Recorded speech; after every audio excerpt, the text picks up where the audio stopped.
On today's episode, Ashley is mad. The salary cap is ruining her life, and the Calgary Flames are extinguishing our hopes and dreams. Noah rants too. They go deep diving into how we deal with all this, what fun we can still have, and who we should keep after the season's over. All this and more on Fumble Puck.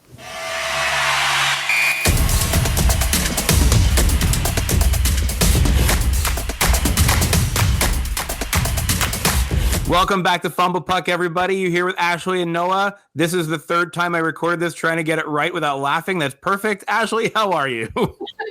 I'm still laughing at your first two attempts.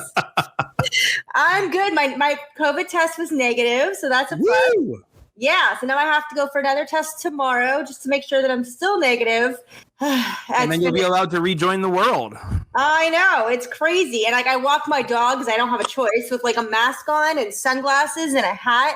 And I look pretty incognito, except everybody knows my dog. So they all stop me anyways. I'm like, no, I'm in isolation. Don't talk to me. So yeah, you going back into the world is not really changing too much. You're just going to be walking around the neighborhood again.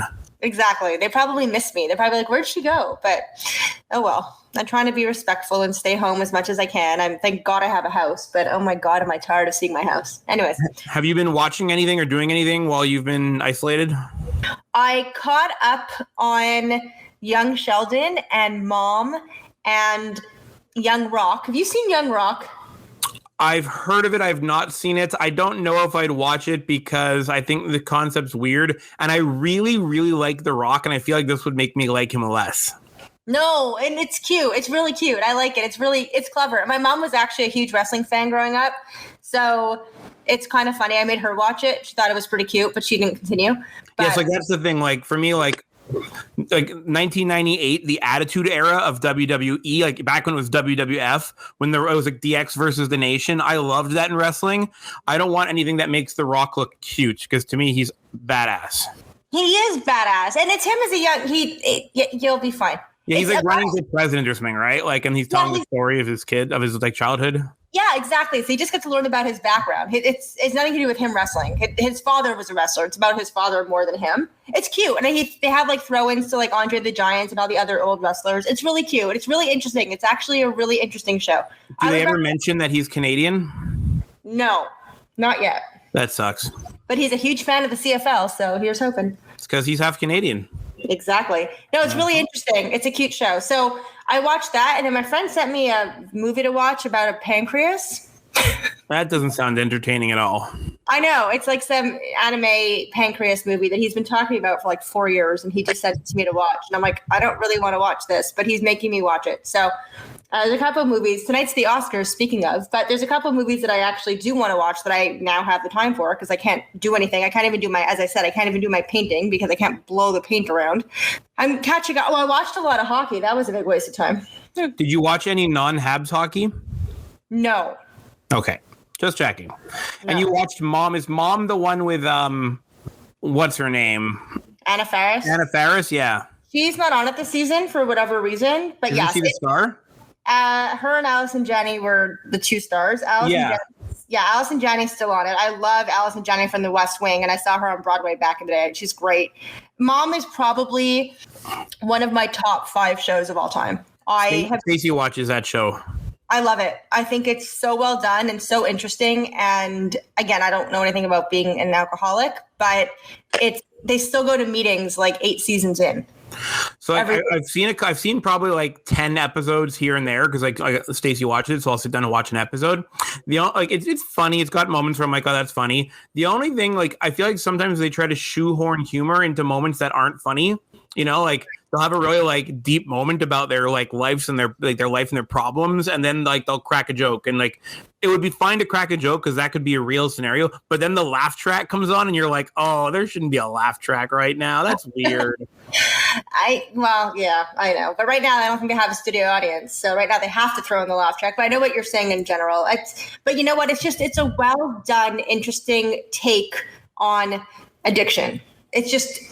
It's been through all, it runs the gamut on all the emotion. It's just a really good, heartwarming, sometimes crazy show. I really, really, really like it. I'm very excited. Yeah, I'm excited every time it's in my PVR list. I'm like, yay, I get to watch Mom. And Young Sheldon is not a show that I would ever watch. So what's funny is so I used to watch Big Bang. Did you ever watch Big Bang? Yeah, I have like issues with the Big Bang Theory. Okay, so me too. And I am not a fan of Sheldon. He was my least favorite character. Anyways, whatever. It's just, he wasn't my favorite character. In Young Sheldon, what's really funny is the mom in Young Sheldon, her name is Zoe Perry. Her mom in real life is Laurie Metcalf, who played Sheldon's mom on The Big Bang Theory. Oh, that's kind of cool. It is cool. So she like auditioned for the part to play her own mother's younger version, which is kind of weird. But anyways, and she's so good at her job that I'm like, is she really this crazy in real life? And she's obviously not. I know she's not, but I just find it so interesting. And I really like the dad, and Missy, his younger twin sister, has the best lines. Like it's a really cute show, and Georgie's great, and the mom is great. Annie Potts is great. I just like the characters. I think they're funny. And Sheldon's not as annoying as a child, I don't find. That yeah, like the Big Bang Theory is fine. Like I'll laugh at it. There's some references I like, but I the thing about it is like they try to like say this is what nerds are like. But that's not what nerds are like. Like I'm pretty nerdy. I'm worried that like this is what our parents think nerds are like, and they think we're like this when we're not. You know, right. Like yeah. we just walk around saying bazinga all the time and stuff.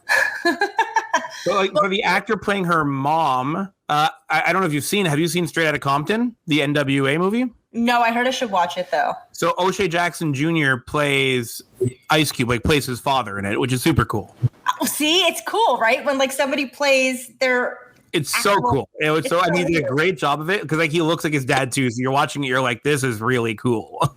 Well, this is the same thing. Zoe Perry sounds just like Laurie Metcalf and has the same mannerisms. And it's crazy how like in sync they are. It's just weird. It's very like their voices, everything is the same. It's their dialect. It's all of it's the same. It's just creepy. Anyways, it's fun. It's an interesting take. And I also, so quick random, Zoe Perry's dad is Jeff Perry, who was on Scandal. And Zoe Perry was on Scandal with her dad also for a couple of episodes. So it's like a whole web of connection moves on. Yeah, it was pretty. Scandal was a great show. The first like 5 seasons. Do you ever watch that? No, I do not. Oh, great show. You should check it out. It's great. Have you ever watched Breaking Bad? No, my dad loved it though, which is weird. But maybe we'll have like prescribed reading over the summer during the off season. Like I'll watch Scandal and you'll watch Breaking Bad. There might be another show that I'd recommend over Scandal though, if I have to think of one of my favorite shows. Scandal would not be. Breaking Bad is like the second best show ever made in history. It's incredible. I keep hearing that. I don't think I'd like it though. Yeah, it's not for everybody, but like in terms of how well written it is, and how morally complex it is, it's fantastic. It's incredible. And Bryan Cranston, amazing performance. Yeah, he's great. Do you ever watch what's it called? Oh my God, West Wing? No, but West Wing hasn't aged well.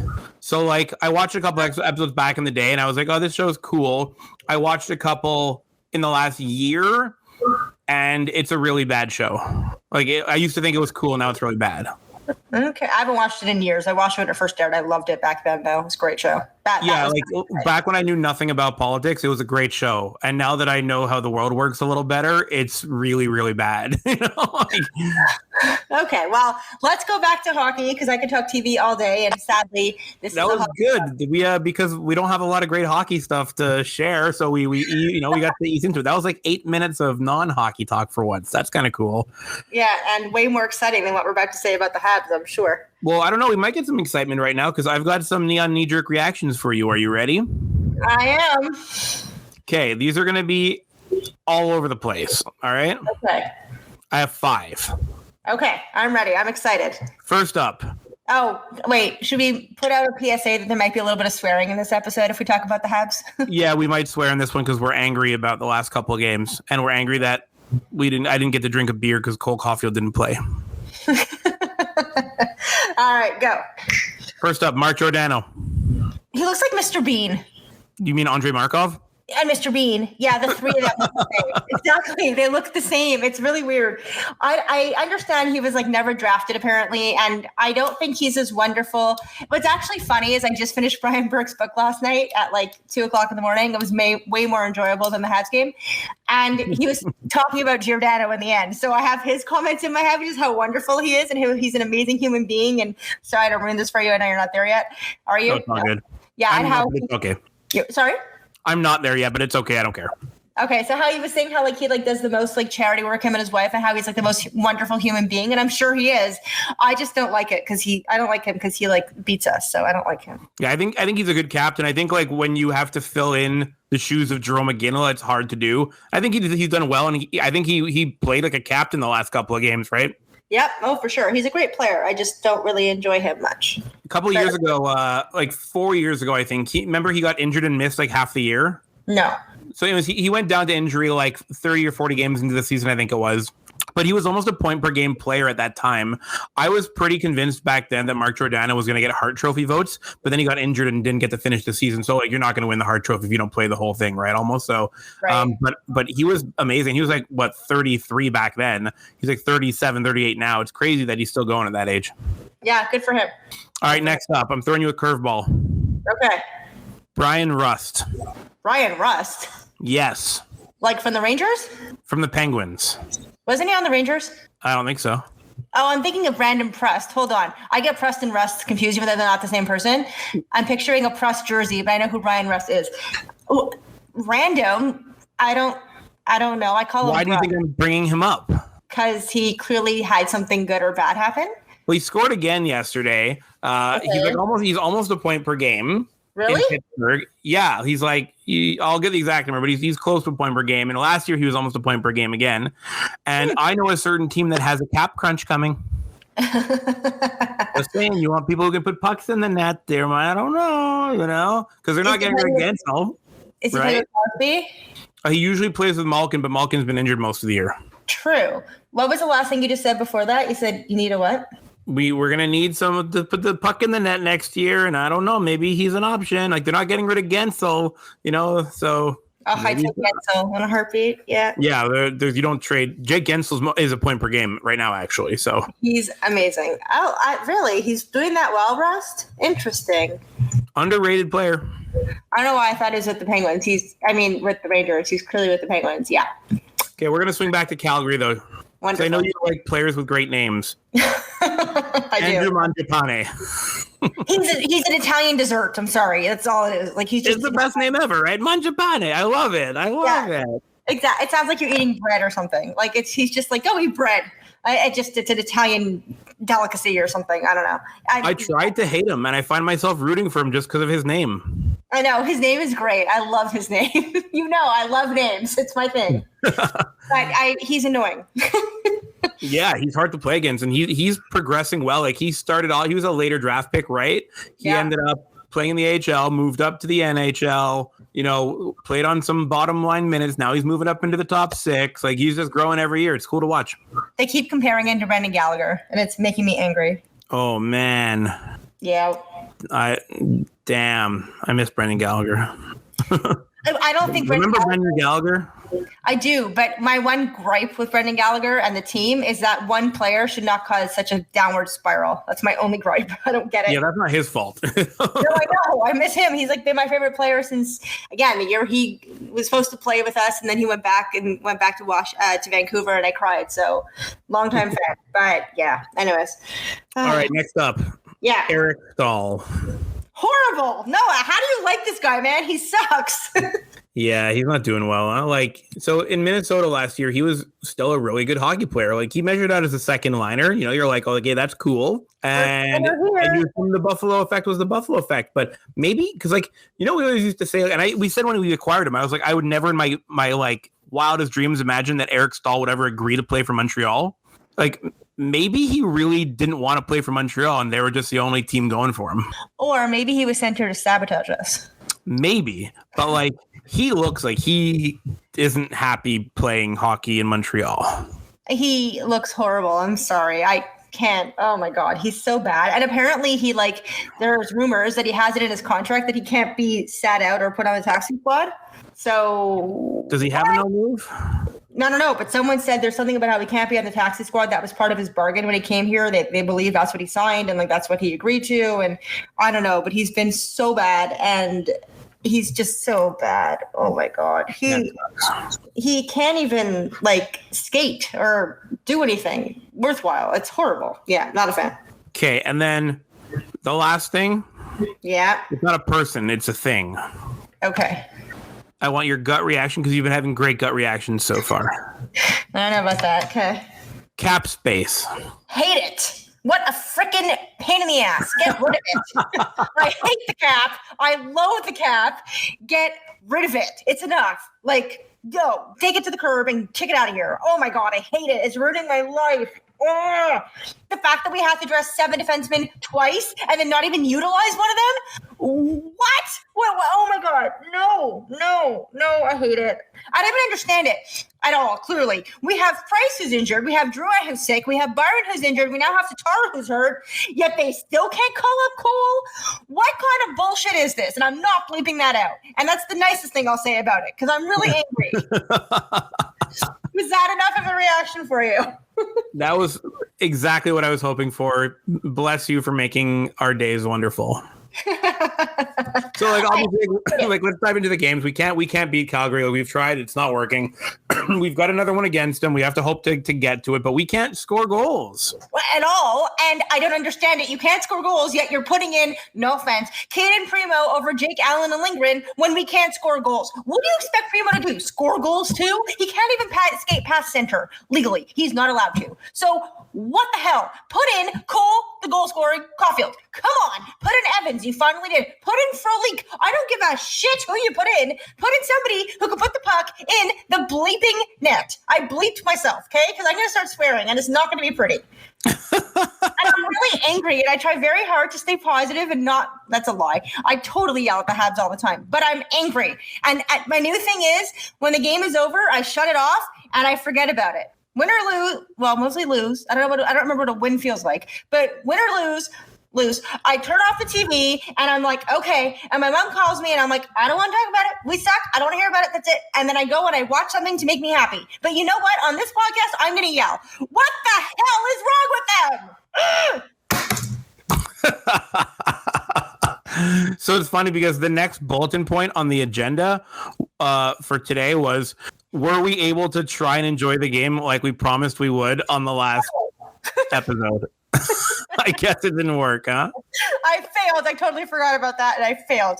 I can't even. I was engaging with some fans on Twitter, right, and some friends on Twitter, and we were shooting the breeze and talking. And like I said, I don't mind if we lose. I just want entertainment. We're not getting entertainment right now. We're just getting smothered. It's not fun watching your team get owned, and it's not fun seeing them look like they're not trying. You know, Calgary literally just swarms us like bees. So does Edmonton. That's what we're supposed to do. Yeah, but we're not. They do it. If you look at us, whenever we have the puck, there's 7 of them on us. You're only allowed 5. Somehow they have 7 players on us. 1 player. I don't get it. It's so frustrating. It is so frustrating. It's so aggravating. So annoying to watch. I have a positive. Tyler Toffoli. I'll give him the positive. I was about to say, how about that Tyler Toffoli? He's great. He is. Remember how badly I wanted him? Yeah. Yeah, he's doing great. We have to hope to God that he doesn't regress back to the mean. Like he's doing so well. He's like what, 4th in the league for goals this year. This is incredible. It's amazing. And another really random anecdote, by the way, because you and I both grew up in DDO. So did Josh Anderson's father. DDO, man. DDO. Yep. He's a West Islander. The DDOer, not just West Island, DDO. I like it. It's awesome. Anyways, because we're both DDOers. But it's just, anyways. Yeah, no, Tyler Toffoli is great. Caden Primo played well. I found like he's not like, you don't expect too much from him, but I thought he was good. He was good. I don't blame him for the loss at all. He was great. And props on playing him, but like, what are you doing, dude? Like, we need goals. Put in God. We have a sniper at our disposal, yet they're making every excuse in the book to not use him. I don't understand it. Okay. And I have one more high point of the day I wanted to talk about, that game. Yeah. Eric Gustafsson. Well, I thought he was great. He got 2 points. So he's averaging a point per game as a Montreal Canadian now. And he's got some passes. In his 3 minutes of playing time. Yeah. So, and I like that he lied down and blocked a shot. Yeah. Like, maybe can he just play instead of like Ben Sherratt? P.S. Merrill couldn't hit the net yesterday, so he reverted. Oh, I saw that. It was so bad. So he's now officially a Hab, right? Yeah. Yeah, so that sucked. I would love to see the stat for missed shots because we have to be leading the league. Lately, we haven't even been taking shots. Did he serve shots on goal the last few games? Oh my God. I don't even know. I don't know. I got nothing about that. That's so annoying. This whole team is so annoying. They can't string together like 2 wins. They can string together losses though, no problem. Okay, so Tatar is injured now, right? Yeah. Do we know if he's going to play tomorrow? I don't think so. So I believe if he's injured, they can emergency recall Caufield, correct? Okay, I've been reading different things all day. I believe, this could be wrong, Arpin Basu or Cap Friendly, please correct us if we're wrong, or Eric Engels. If they recall Cole, it has to be with Primo on the taxi squad, Lindgren is the backup, Allen is the playing goalie, and that's how the only way it could work. Okay, so let's do that. I believe. We don't need to play Caden Primo. No. Allen's playing tomorrow no matter what, I'm pretty sure, right? Yes, which would make me think that Cole should draw in, but apparently they have to do it before 5 p.m. because you can't have somebody come in after 5, which is why he didn't play on Friday, supposedly. I don't know. This whole thing is such a mess. I don't understand. I don't think our own team understands the cap clearly because they wasted 3 recalls the day of the trade deadline. What the hell was that about? So yeah, Arpin wrote about that, about how that was a bad moment. And I wonder, I don't know if that was them making a calculated move, hoping it would work out, or if they didn't realize how bad it would screw them up, right? I don't know, but it was a mess. And then they said how the only thing that really screwed it up was having Price go down. And then they can't put Price on LTIR unless he's going to be out till May 19th, which is after the season. However, that's okay because it would have to, and he can't start the playoffs. It was a whole art. I read the article too. I don't really get it, but let's hope that tomorrow Cole Caufield will in fact play and I can just focus on him and maybe get some happiness. I think he's going to have like a hat trick in his first game. I'm going to be so disappointed. Did you see us yesterday on Twitter with the hashtag Caufield Chug Challenge? Yes, but I don't know what that was. So one of my friends on Twitter, Andrew, whose handle is @amarchand, he tweeted out saying, is anybody else going to chug a beer if Caufield's in and record it? So I was like, yeah, let's do this. Like, it's the Caufield Chug Challenge. A bunch of us were like, well, yeah, like someone said, I'm going to chug a bottle of wine. So we were all going to record videos of us chugging beers, celebrating Cole Caufield playing. And then he didn't play. So we were all super disappointed. But tomorrow, if he plays, the Caufield Chug Challenge is on. Okay, well, everybody, hashtag Caufield Chug Challenge and tape yourself chugging whatever beverage of choice you want. Yes, it doesn't have to be alcohol. I will chug a beer because that's my jam, but I would never insist somebody drink alcohol. That's not who I am. I would offer to chug water, but that's probably not a good idea. Chug a Diet Coke. No, that would make me nauseous, but yeah. I'll drink a Diet Coke if he's in, okay? There you go. Yeah. So everybody, okay, yeah, sorry, go. So the other thing that was on Twitter last night that I wanted to talk about a little bit was if we're people are trying to figure out who to blame for this debacle, because even like, so I have some mutuals on Twitter who are like very, very diehard Bergevin truthers. Like they adore Marc Bergevin. He can do no wrong. Even they are starting to question him now, right? And for me, I'm like, I like that. That's good. You know, like you're coming to the dark side. But like, you know, they're like, how much can we blame? So my question is, there are 4 places you can put blame, and I'm trying to figure out how we should divide them. So the first one is the fans. Do we put too much, and I'll put the media in there also. Do we put too much pressure on this team? That's my first thing. Second is the players. Do we blame them because they don't look like they're trying? Do we blame the coaches for not adjusting well, not developing? Or do we blame Bergevin for not assembling the roster that will take us there, kind of assuming, you know, like we're still drafting 32nd overall, so we're good for now. But you know, like if we're trying to divide out like a 100 piece, like a 100%, how much of it goes to each one of those? I personally don't think the fans are all that. I mean, we expect a lot, but I mean, in the end, there's not much that we can really do about it. So I'm going to give the fans like a 10%. Okay. I'm going to give the players and the coaches and Bergevin. Let's see. I'm going to give Bergevin 35%. Okay. I'm going to give the coaches, this might not be an accurate pie chart here. Hold on. I'm going to give the coaches 35% also. So equal blame between coaches and Marc Bergevin. Okay, 30% for the coaches. You're right. Okay.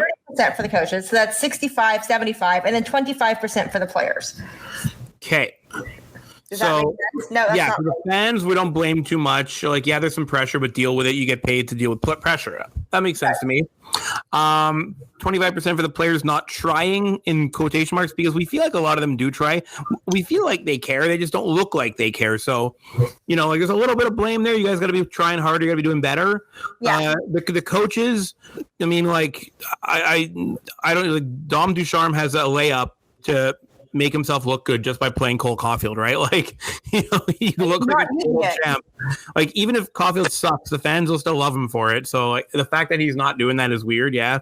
And then the guy who put it all together gets a little more than that, because if this team can't handle the pressure, can't perform when they need it most, if he doesn't have coaches that are capable of taking this roster and making it take a step forward, doesn't the buck stop with Bergevin, right? Right. So I agree. Okay, so I agree with you on the players. The coaches, what bothers me so much is Kotkaniemi a lot, really pisses me off, is how he keeps getting, like, this is going to sound mean, but the plugs. He keeps getting Byron and Lehkonen and Armia, and, like, give him talent. Like, what are you doing to the poor kid? First of all, split up Danault and Tatar. It's enough. Like, Gallagher's not even there, so just figure something out. I mean, I'm not saying that line isn't working. Last night they were not working. The night before they were better. But you really need to, like, stop tying players at the hip to each other. You don't with Kotkaniemi. Whoever Kotkaniemi plays with is gone the next game. It's not fair. Suzuki has been horrendous. Yeah, he got a good goal, but he's been horrendous. I love Suzuki. I love KK. You know that. And by the way, remember how I told you how we're not going to win with Danault as our first line center? Because, again, we were 24th when he's our first line center, and people don't like to hear it, but it's true. Look at what's happening now with him being our first line center again. We need elite talent to displace him. I'm sorry, but we do. Displace him, not displace. Do you think we overestimated Suzuki and Kotkaniemi in the offseason? That was my biggest pet peeve, was getting rid of Domi for that exact reason. And I tweeted that out back in whenever the hell he traded Domi. I said, that is the stupidest move you can do, before he even did it. I said, this is the stupidest thing you can do. You are expecting a 21 and a 20-year-old to go into the NHL in their second and third season or whatever it was, respectively, and expecting them to dominate when they dominated in 10 games. 10 games is not 56 games. It's not 82 games. You cannot expect them to do that well. And again, you're relying on offensive black hole Phil Danault to score all the goals again, which isn't going to happen. So yes, I think it was a huge mistake. I think the Pittsburgh thing was a massive mess up for us. And I knew that then. I didn't want us to win it. I told you that. I said, I don't want us winning because he's going to think highly of, well, not because of this reason. I wanted Lafreniere, which was, thank goodness, okay, we missed him. But I think that was a huge mess up on Bergevin, placing way too many eggs in his Kotkaniemi Suzuki basket and not realizing that we need help and that they're not ready for prime time. And it's not a slight to them. They're 20 and 21 years old. Center is one of the hardest positions to play. Like, what do you expect them to do? And we didn't even get a space-off coach like Toronto did in Malhotra. So what are you expecting these poor kids to do? It was a mess. And then the coach is not adjusting properly. And Bergevin goes out and, hey, Gallagher's injured. Ooh, let's go get some more plug D. No, Gallagher's injured. Go and get Gallagher 2.0. What are you doing? And we have a solution in Caufield, which you're not even playing. Ugh, give me the GM key. I could fix this mess. Seriously, I'd love to coach. I would change this roster so fast. I'd use the same players, but I'd make it work. I'd make them actually score goals. Ugh. So to push back on two things. Not really push back because I agree with you. Do you think if we lost to Pittsburgh, we would have, like, Bergevin would have gone out and gotten Allen, Edmondson, Toffoli, and Anderson? I don't think so. So I think in that regard, winning in Pittsburgh was good because it prompted us to move the agenda forward. But it seems like he missed, again, that key piece, that elite talent that we've been talking about, right? I think winning the Pittsburgh series myself, personally, I think it was a great thing, right? Because it gave us some opportunity and it made him start doing things, So in that sense, I'm happy that happened. But do you not think you would have done that had we not won too? Because you would have realized we needed more talent? Well, so I think a lot of the players who came over, though, like Anderson and Toffoli both said, I was pumped to come here because of what I saw them do in the bubble. Edmondson said the same thing, right? Like, players saw that and they liked it. So we might not have Tyler Toffoli in that case, you know? I don't know. He lasted to the third day of free agency and took a pretty crappy offer. So I don't know about that. Yeah, fair enough.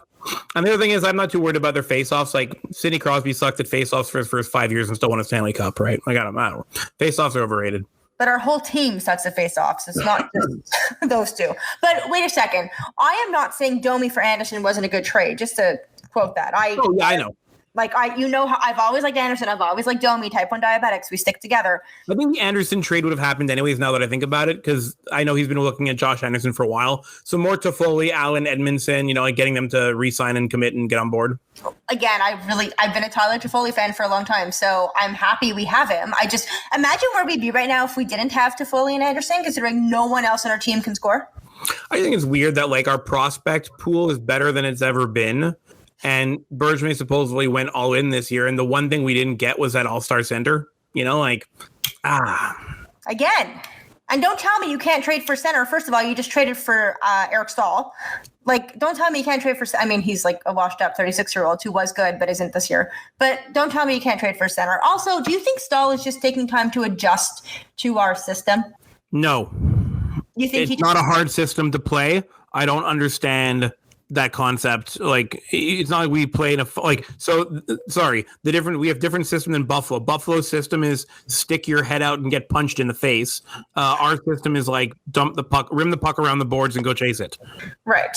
Like, I don't think it's the system that gets people to pass to nowhere, and stuff like that. The only person who seems to have any like really good hockey sense is Corey Perry. Oh my God. He is so good, Noah. He's so good. He's not back next year, right? Like, someone's going to pay him more than we're willing to pay him, and he's going to go play somewhere else. No, don't tell me that. I love him. He's so good. 100%. He's so good, though. He's so wonderful. He's like the only bright spot right now in our lineup. Him and Tyler Toffoli. I love him. You need to be very mentally prepared to have Corey Perry not be a Hab next year. I'm going to be very upset because he's the only reason that I like our team right now. I don't like our team at all. But you heard it here first. Corey Perry will be gone. He'll probably be a Leaf. Yeah, honestly. Make me mad. Gross. Yeah. Okay. Okay, so we. Wait, what are your percentages? I liked yours. I'm just going to copy and paste yours. I think Mark Bergevin is the biggest problem because he creates the vision for the team. And if the vision is we're a grinding team, no, it's not working. Well, he keeps acquiring defensemen like himself. Have you noticed? That's what he does. You know what sucked? Wait. That's why I want our next GM to be a forward like Yzerman. Maybe then he'll start acquiring forwards who can score. Sorry, go. I've said that for years, by the way. But yeah, someone on Twitter shared like, what's the best NHL playoff memory from the last 10 years? And Jeff Veillette tweeted out the PK Subban versus Boston in the playoffs, the come out of the penalty box goal. I was there for that game. Oh my God. It's like one of the greatest moments ever for Habs hockey. And I watched that and I just felt like, I remember how electrifying that team was? I do. I was at that game. I was sitting right at the penalty box, and he came out like in the whites or whatever, or the grays. I was up very high, and he came out of the box, and I watched him. I'm like, oh my God, he's gonna score! And then he did, and I was there with my cousin, and we started screaming. It was so exciting. It was so amazing. And the fans were cheering before he even like fully broke away. They knew it was gonna happen. Like the whole oh my God, what a story! And it just made me miss PK. Like I wonder, like this team is good. Don't get me wrong. They're not a bad team, right? Like they're not a bad team. They're not great, but they're not bad. But they're not exciting. Like I think all the exciting moments in that series, like the Dale Weiss versus Milan Lucic, the Emlyn hits, the Subban. Like, oh my God, I want an electrifying player. I agree. PK, we hope you feel better, by the way. I know you're battling COVID. I hope you feel better. Poor guy, man. I know. Do you see his video? Oh, yeah. It was so fun. And I knew you could see it happening. Before it happened, you can just see it happen. It was amazing. It was such an amazing. Were you there? No way. No, I was actually at my buddy's cabin and we were listening to that game on the radio. And the radio got so loud with the fan noises, you had no clue. It was so good. I was there at that game. It was amazing. I still remember it vividly. I remember just like being like, oh my God, he's like, I'm staring down at the paper right now, envisioning it. It was so exciting. But yeah, I agree. I miss that. We need that. And I know Cole Caufield can be that, but He's a 20-year-old kid. We can't really expect that from him. We need electrifying talent. I would love to go out and acquire Eichel. Like, forget this Eichel to LA crap. I'd like to get him. I would overpay for Eichel so hard. I would like take our first round picks for the next 4 years and any 2 players off our roster and our best prospect except for Cole Caufield. I don't care. So like you want like KK and Suzuki, go for it. You can take Jesse Owenen or whoever you think is our second best prospect. I don't know. Ryan Poehling, have fun, and 4 first round picks, whatever. I know. I really want him. We really need him. Like, we're not good at, like, so someone tweeted this out and my buddy Ryan shared it with me.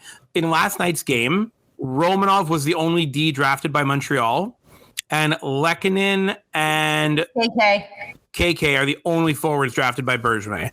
So he came here saying we have to build through the draft because it's hard to get players. He didn't build through the draft at all. So if you're not drafting that hard, trade your freaking draft picks, you know? I agree. And I mean, I understand you win trades, so why don't you win a blockbuster one? Michael Farber said it a couple weeks ago. He was like, Bergevin wins a lot of trades, but not a lot of hockey games. Yeah, he's right. He's right. It is Michael Farber. You're not going to argue with him. You know? He's dead on. I think he should. He's dead on. He's right. It's it's upsetting. So like whatever happens in the offseason as we get there, I want to see something big happen. I think we're going to lose a good player to Seattle. Or I think we're gonna make a trade to protect Jake Allen. I do, but like I want something big to happen. Whatever. Like I just want something big to happen. I hope Seattle takes Drouin. I think they're gonna take Arturi Lehkonen. That's my gamble. I think so too. But why are we protecting Drouin? Just out of curiosity.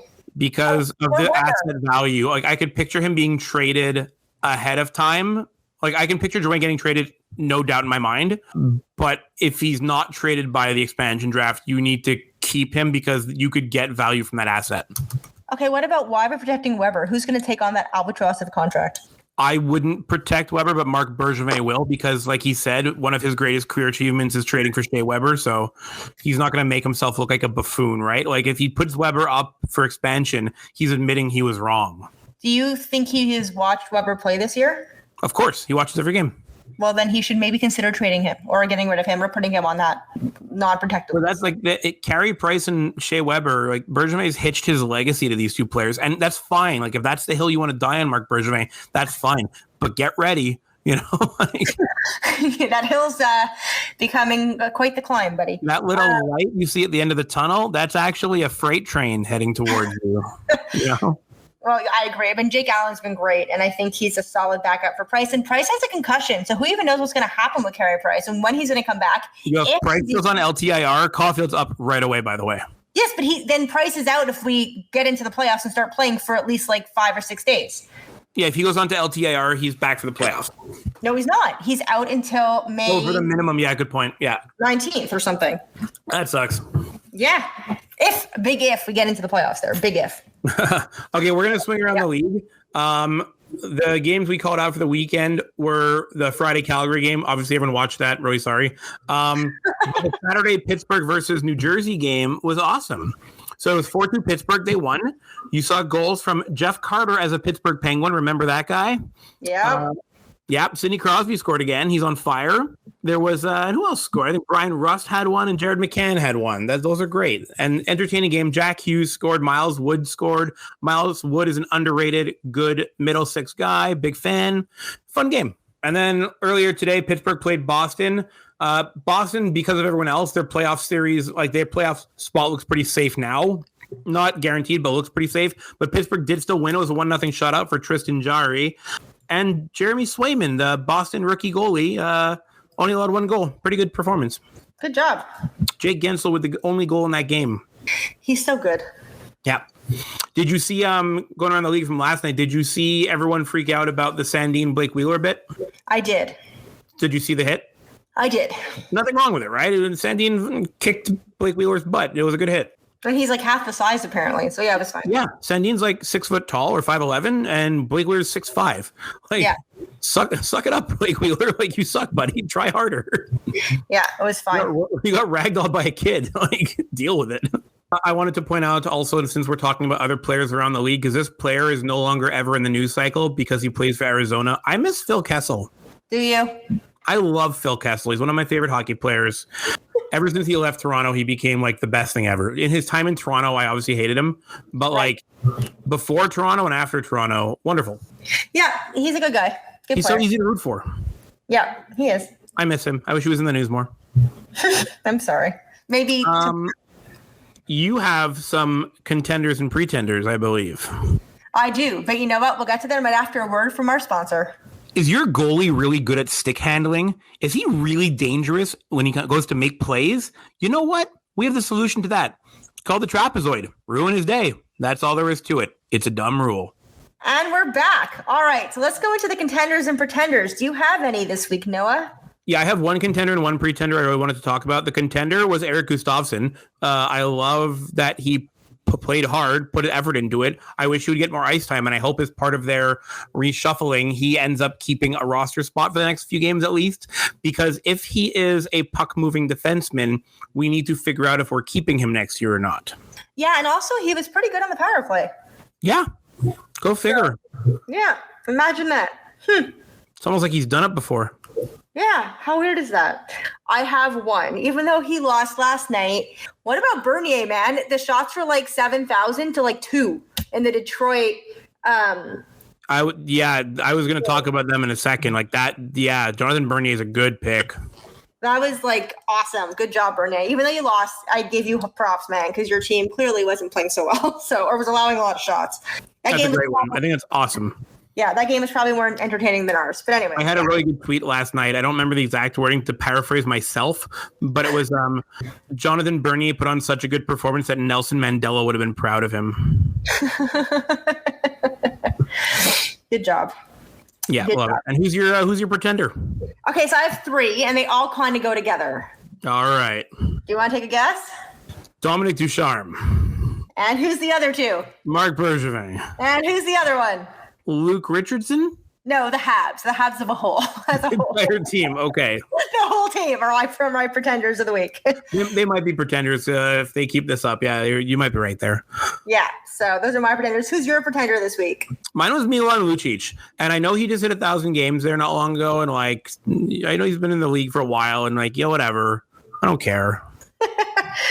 Okay, so you're not a fan of... He's just bad at hockey. It's not fun watching him play. He doesn't add any value to the game because he's not Milan Lucic like he used to be. He just seems like a waste of a roster spot. When you talk about bad contracts, he's just a bad contract now. You know, like I look at him and I just see salary cap albatross.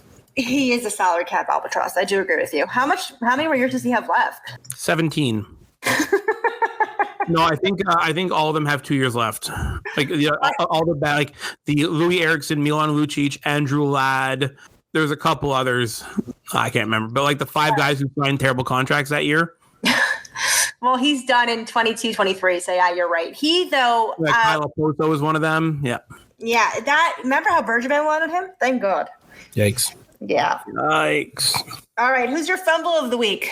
Okay, the fumble of the week is the Detroit Red Wings because that was spectacular. I don't know if you like the who watched that game because it was spectacular. But at the end of the second period, the shots were 42 for Dallas and only 7 for Detroit. Through 2 periods, they had 7 shots on goal. Dallas had over 40. Jonathan Bernier stood on his head. And the frustrating part was they lost because Dallas tied it late in the third and then won it in overtime on a Jamie Benn goal. You put your goaltender through that ringer and you couldn't get him the dub? Come on, guys. I know, it was really bad. And again, probably more enjoyable than our game. But you know what? We only had like 7 shots after about 3 periods on Friday night. No, we had like 19. Friday night. Oh, yeah, that sucked. Not last night. Friday night. But we didn't allow 40 million. Like, it was crazy. Well, it felt like it, but yeah. Felt like it, yeah. That's my fumble of the week. The Detroit Red Wings, it looks like your rebuild is on schedule because you're heading to the bottom. Good job. Them and Buffalo, who've been winning lately. Weird. Columbus is also mathematically eliminated, huh? Yeah, I'm sorry. Sucks. It's okay. We might be joining them soon. So as we're looking towards next year, so I like people like the last little like Habs bit for the week, people were talking about, I saw people popping on Twitter talking about this, the roster next year needs to look like this. And a lot of it was involving Ryan Poehling because he's been tearing it up in the AHL. And I think that's great. So my question was, our UFAs, we have Stahl, we have Danault, we have Armia, we have Tatar, we have Merrill, we have Gustavsson. Who else is a UFA after this season? Oh my God, I'm just trying to keep up with all the ones you just named. We have a lot. I think that's it, right? Who? Stahl, Deneau, Armia, Tatar, Merrill, and Gustafsson. I think that's it, yeah. So of those 6, who, if any, are you keeping? Are you keeping any of them or not? I would get rid of all of them, to be honest with you. Every single one of them. Yeah. I know people love the Deneau Tatar. I don't. I need to see more of Merrill and Gustafsson to make a call on that. Stahl, as of right now, is out. I would consider Armia, but he's so frustrating. But I would probably consider him the most of all of them. I like that. Those are all good takes. I would not keep Eric Stahl. I would not keep Joel Armia, specifically because of the frustration bit. We've seen him be unable to be consistent. We can't afford to hope he suddenly finds consistency to his game.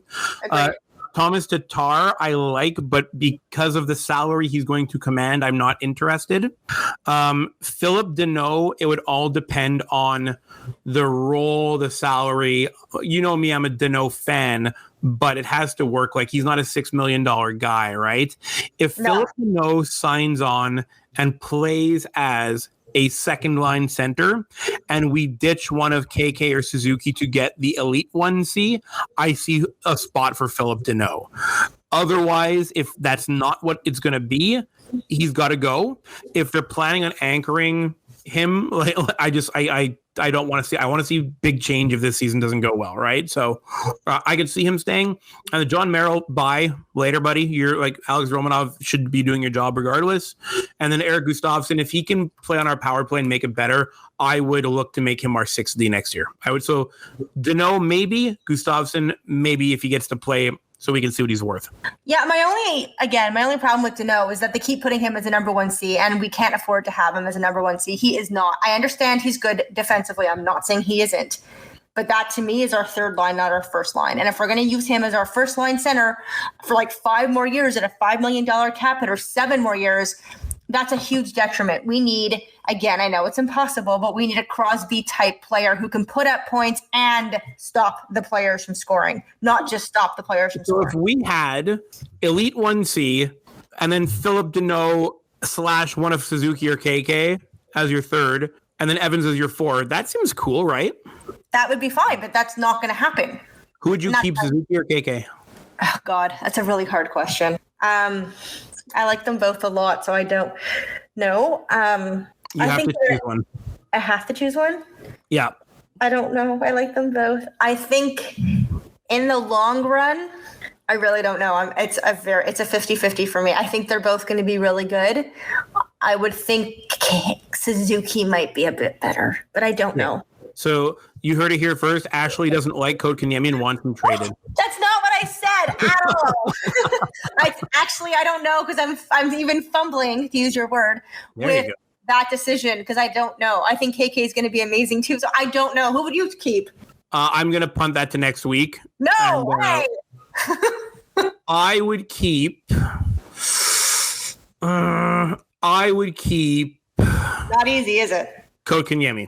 Okay, why? I like his size. I like what he's going to grow into. And I like that he's already got, they both have decent defensive games. I just think KK's brain is a little bit better. Like, Nick's a little more skilled. KK's got a little more brain, I think. I agree, but it's a very hard toss-up, but I don't want to get rid of either of them. I'd rather get rid of Philip Deneau to get the elite center. Yeah, but the thing is, if you're keeping KK and Suzuki, one of them is going to end up being your third line center and not be the point producer that you think they're going to be, right? So like Deneau fits into that middle six role very well by what he does, right? So I would assume you'd have to get rid of one of the guys with a ceiling in order to acquire that top end guy. But what about if the center was elite first line center, Suzuki, KK, or flip them, I don't care, Evans? If KK and Suzuki grow the way we want them to grow, you're not going to be able to afford all three centers anyways. So like, it just wouldn't work, right? But then we can put Paling as a center. So then you can just deal with that when the time comes. Yeah. So like if it's like, Elite 1C, Suzuki, and Paling, yeah, I could see that happening 100%. And then Evans running it out. Yeah.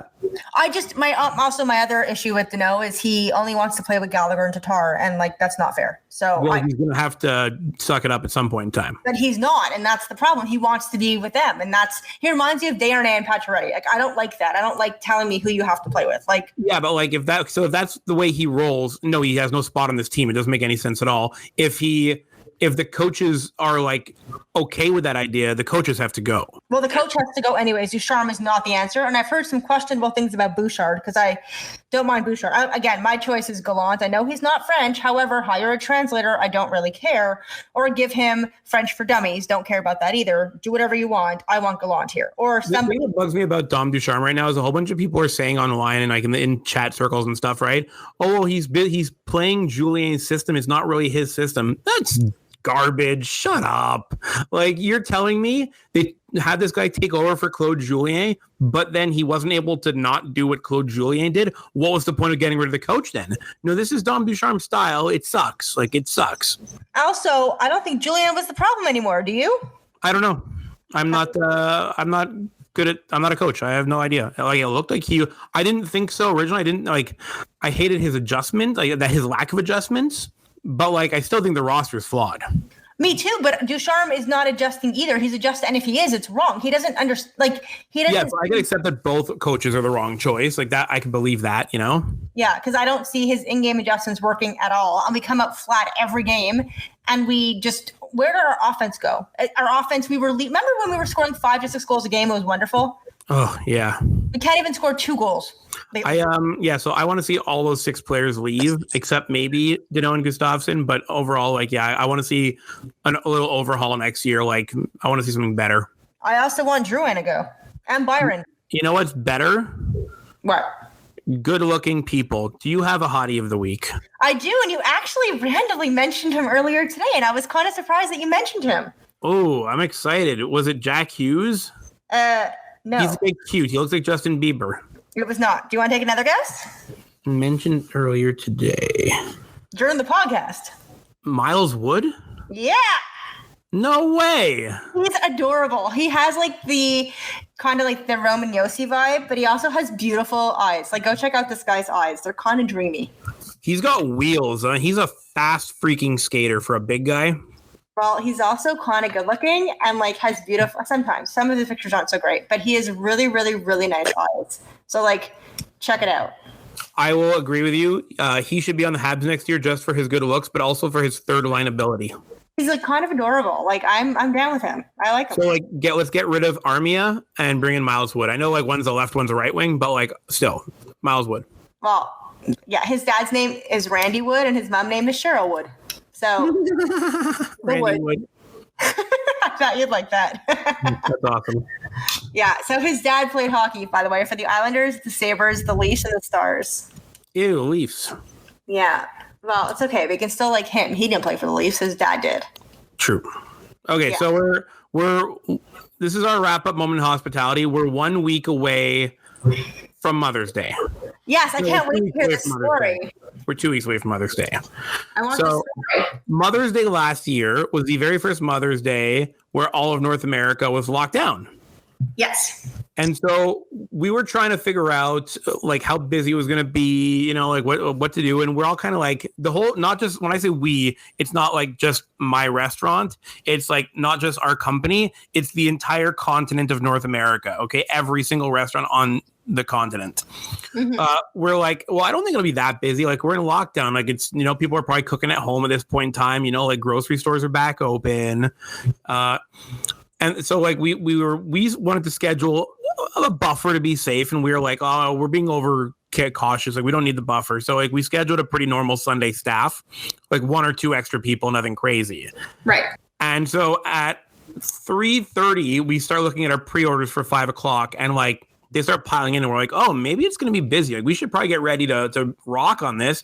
And at like 4:45, 5:00, every single household in North America ordered takeout and delivery. So our kitchen screen has room for 8 orders on it. And after 8 orders, like they go off screen and you can't see them until you clear the first 8 kind of thing. Okay. On a normal like Friday night, when you're rolling, whatever, you're probably like 12 pages off screen. Like that's busy.